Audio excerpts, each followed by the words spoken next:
అక్రమ వలసదారులపై అమెరికా అధ్యక్షుడు Donald Trump వైఖరి రోజు రోజుకు కఠినతరంగా మారుతోంది. అయినా ఆ విషయంలో మాత్రం ఎట్టి పరిస్థితుల్లో శాంతించేలా కనిపించడం లేదు.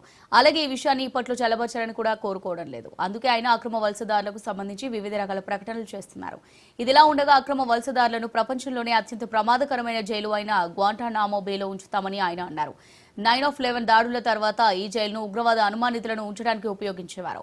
ప్రపంచవ్యాప్తంగా ప్రజలు ఈ జైలును నరకమని పిలుస్తారు. దీని కారణంగా అమెరికా చాలాసార్లు విమర్శలను ఎదుర్కోవాల్సి వచ్చింది.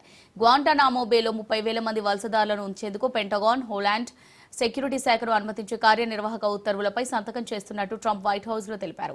ఈ చర్య అక్రమ వలసదారులను పట్టుకునే మా సామర్థ్యాన్ని వెంటనే రెట్టింపు చేస్తుంది.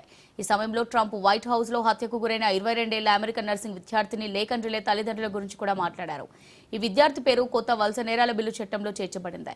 లేఖన్ జ్ఞాపకాలను మన హృదయాల్లో ఎల్లప్పుడూ సజీవంగా ఉంచుకుంటామని ట్రంప్ అన్నారు. నేటి చర్యతో తన పేరు మన దేశ చట్టంలో శాశ్వతంగా నిలిచిపోతుంది. ఇది చాలా ముఖ్యమైన చట్టమని ట్రంప్ అన్నారు.